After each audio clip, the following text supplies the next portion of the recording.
Marriage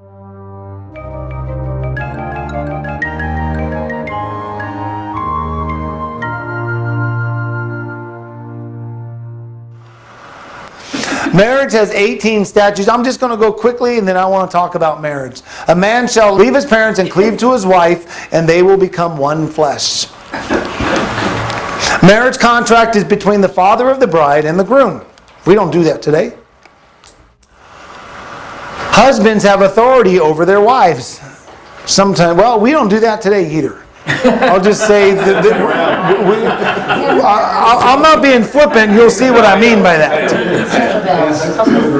We are not to marry those of heathen nations. This is not a race thing. It's not saying you can't marry someone of another race. It's the heathen part. Do they follow God or not? Do they follow His law? It doesn't matter what they look like. A female betrothed to her master can be redeemed, but cannot be sold to a foreign nation. Redemption is always by the father or the nearest kin. Redemption is divorce. When they're splitting up, the dowry goes back to the family. We don't understand anything about that because we don't do dowries, but I'm going to explain this in just a minute. If a female is betrothed to the master's son, she shall be treated according to the custom of daughters. The custom of daughters is the bride price and dowry. A man with more than one wife shall not diminish one for the other. This is polygamy. Polygamy is okay by scriptural standards. So if I have one wife and I marry a second, I can't diminish the rights of that first wife. What's that mean, diminish the rights? Well, she has a greater inheritance right for her children. That's what the manner of daughters means. Okay. That's right. Yeah. But that's illegal in the States, right? No, it's not. I'll explain it in just a minute. When the wife is falsely accused of not being a virgin, the father should bring the consummation bedding to the elders as proof of virginity. So, being a virgin before marriage is very important. It's not that being the virgin is important, it's the fraud. You have to be honest about it. Okay, because it's a fraud to lie to your husband about that. The tokens of the damsel's virginity, that's the consummation bed. We don't do this today. We probably should, but we don't. When the wife is falsely accused of not being a virgin, the husband shall be punished. So the husband's chastised. It always goes both ways. To protect the woman so that she's not falsely accused. Because that would be completely unfair to her to be accused of something like this. When the wife is falsely accused of not being a virgin, the husband may not divorce her. So she can divorce him, but he has to stay married to her till she leaves him or until one of them dies.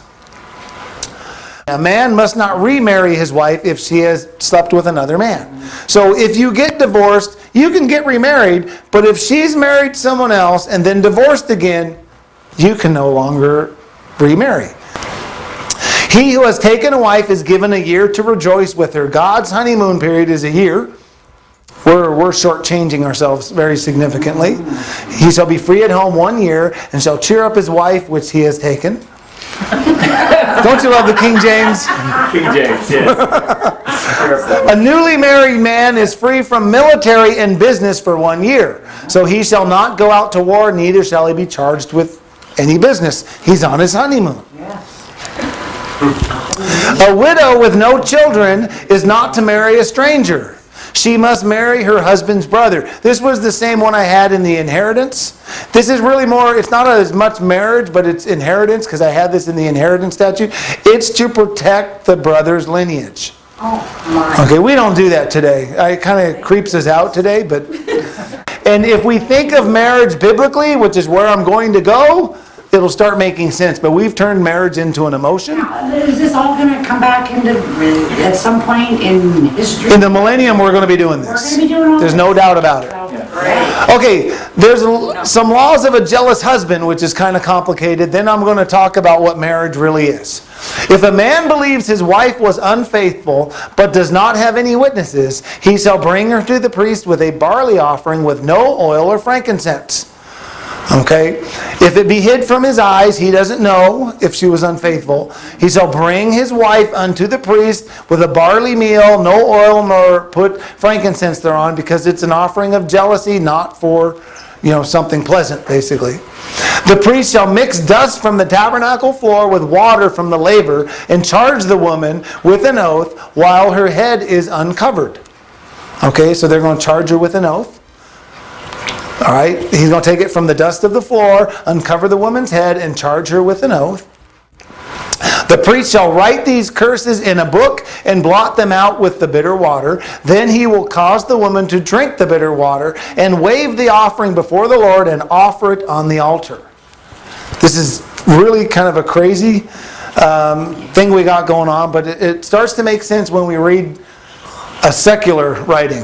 The priest shall write these curses in a book and blot them out with the bitter water. The woman's to drink the bitter water and shall wave the offering before the Lord. This is asking the Lord to be involved.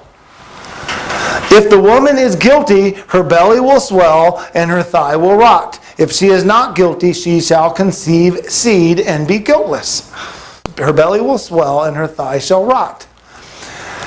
You guys have probably figured out I'm a big fan of Philo of Alexandria. So I'm just going to read what he said about this. He lived at the exact same time as the Messiah.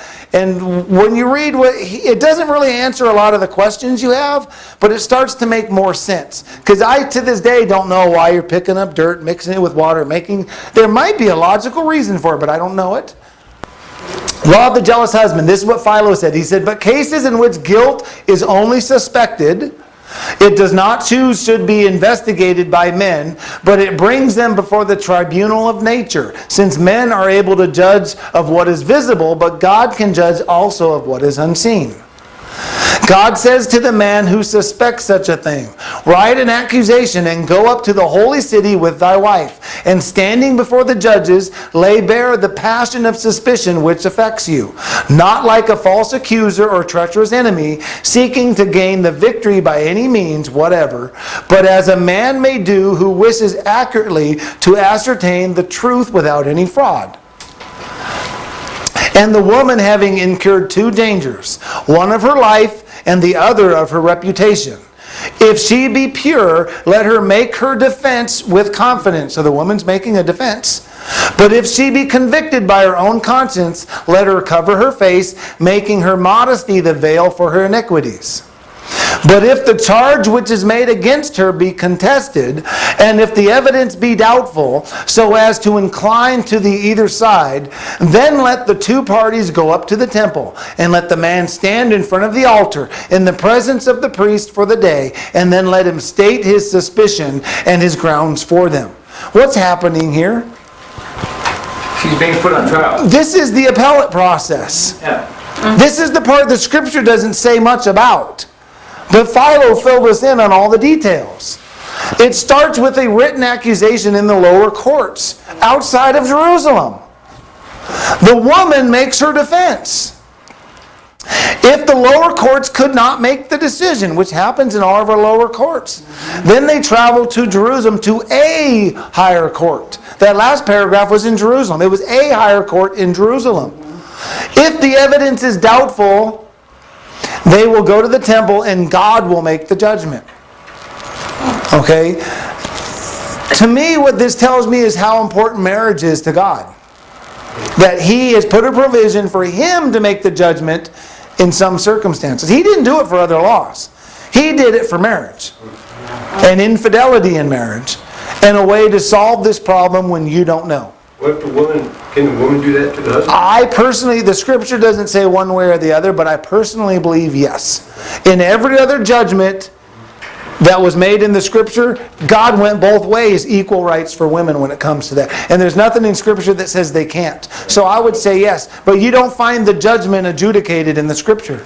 To my knowledge, I've never found it. So why all the other stuff? I don't know. I'm not one to find religion in the scripture, but this is simply a way to let God make the judgment.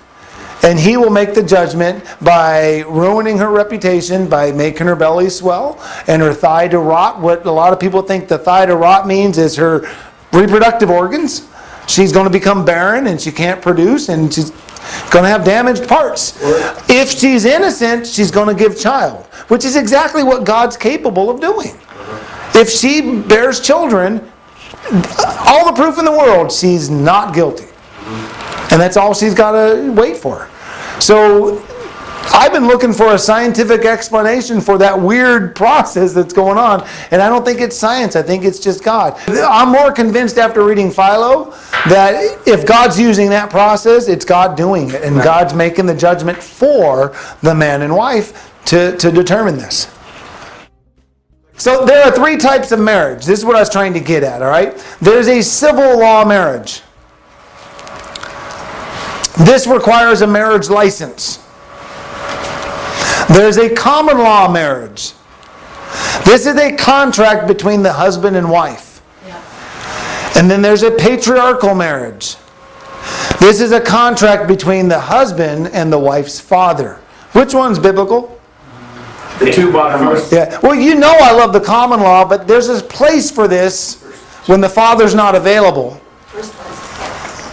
It's not entirely what the Bible describes, but there's a place for it, because if the father's not available, who do you contract with? The woman. Yeah, what if the woman's all by herself? The reality is Hebrew law requires that women are to be taken care of from birth to death. A man is to be taken care of a woman from birth to death. Her father raises her up and eventually transfers that. I don't want to use the word liability, but that's what the law books use.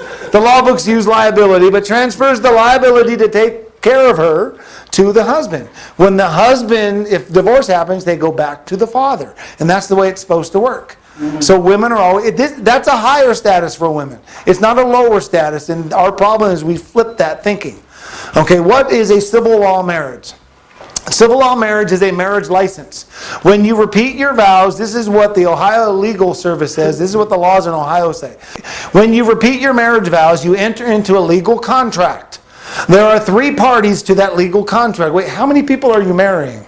One. You're marrying two people, believe it or not. There's a third party to this marriage. The state.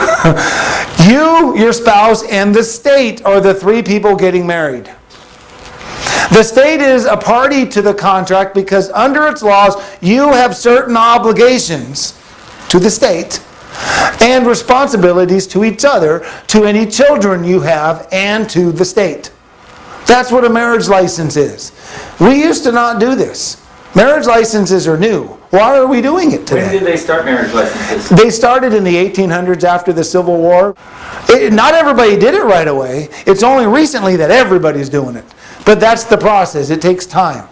This is a three-party limited contract between the state, the bride, and the groom. The state writes the contract and is the head of the contract, which requires a marriage license. Wait, I thought God said the husband is the head. See, men are not the head of their households anymore. No way. By law, we're not. A license, this is what Black's Law Dictionary says. It's permission accorded by a competent authority conferring the right to do some act which without such authorization would be illegal or would be a trespass or a tort. This is permission to break the law. Which law are we breaking? God's law. The common law, God's law. We're getting permission from the state to break God's law. Do you know why? Do you now see why I keep saying these rulers are what the Bible calls gods? They're putting themselves in the place of God. And they're giving us permission to break God's law. Changing laws. That's what a license is. Think about all the licenses we have. A marriage license gives us permission to break God's marriage laws. Realty license gives us permission to break God's land selling laws that we're not supposed to do. Driver's license, well, that's the tricky one, but believe it or not, driving is an act of commerce. Traveling is not. Traveling is a common law right. Driving is engaging in commerce, and the Bible calls it Canaanite trafficking.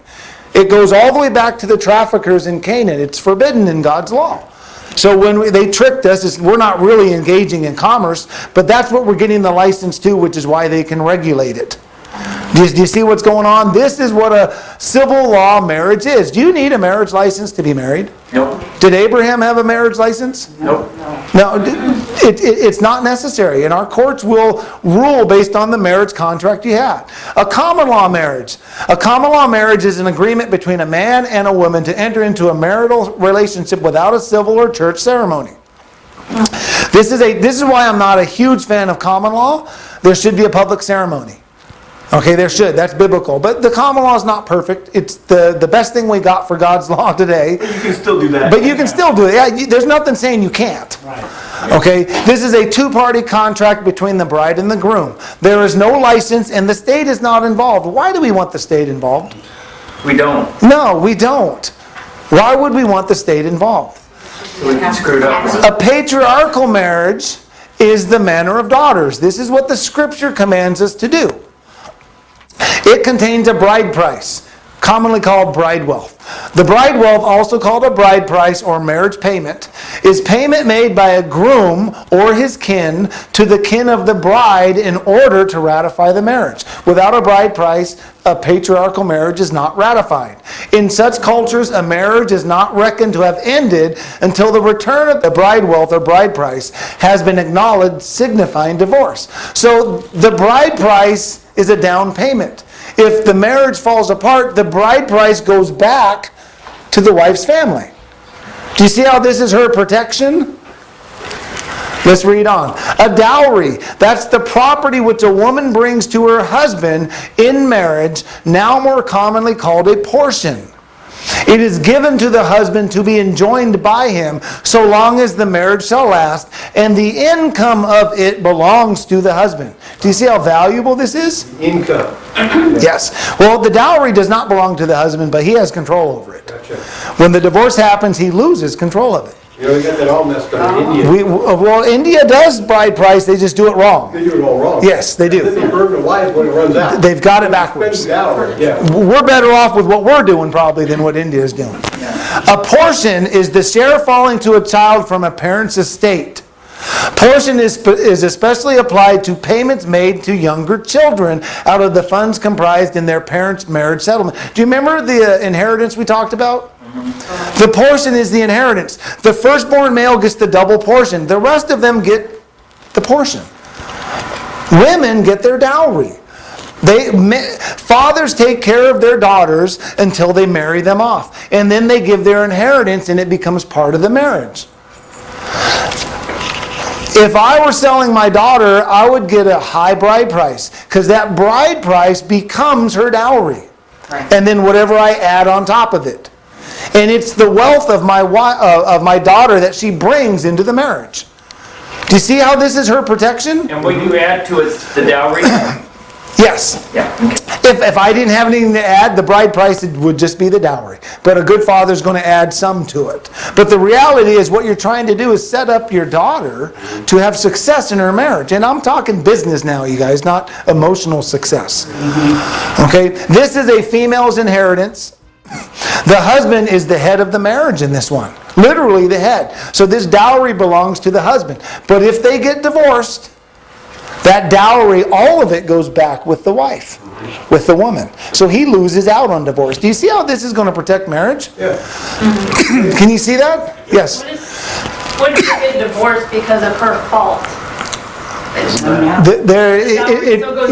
Yes, it does. If he divorces her or she divorces him. When we get to divorce, we'll see an answer to that. Okay, do you see how we've been conned into doing something God doesn't want us to do and it's to our detriment? Yeah. The marriage license, we should be writing our own contracts. Why would we not write our own contracts in marriage? Instead, we're taking the state's contract and going by their marriage, which is why if we want a divorce, we got to go ask their permission and follow their rules for the divorce. If you want a divorce in a patriarchal marriage, you look at your contract. Did they break the contract? You can have a divorce. So it makes people think through their marriage and stipulate, this is what I want in a wife. Will you do these things? Yes, I will. Now this is what I want in a husband. Will you do these things? Yes, I will. Now we can seal the deal and get married, have a public ceremony, consummate. Marriage is basically agreement, a contract with consummation. Once you have that, you're married. And our courts honor that. You can go into court with a patriarchal marriage with the contract and they will adjudicate accordingly. They know how to do it. It's not difficult. We just don't do it. The father gives the bride away because the boy paid the bride price.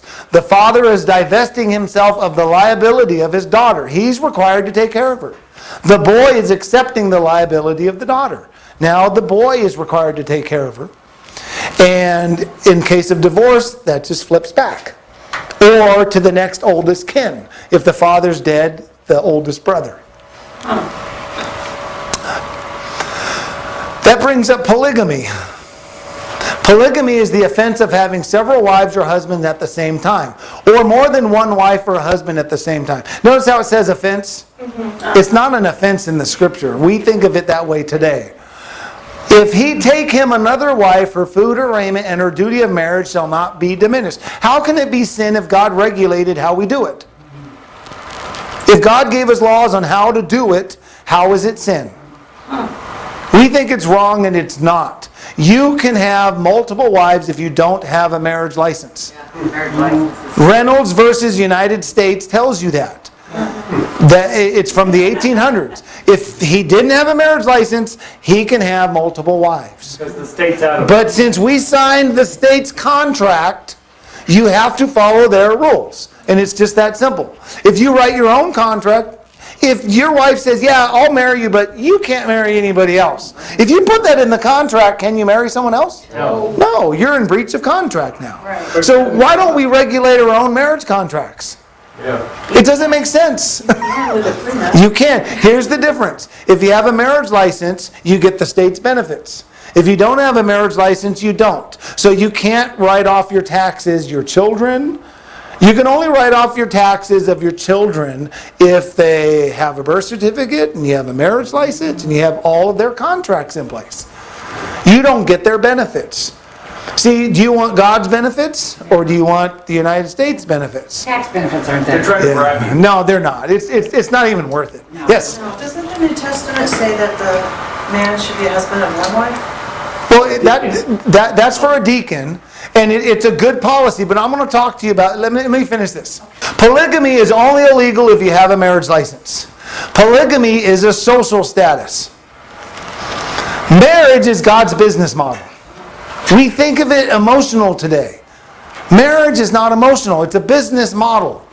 If the father is the owner of a private business, he would have several sons. These sons would start and manage supporting business, and he'd build his enterprise. Henry Ford did that in America. He did, exactly like God said, and look how successful he was.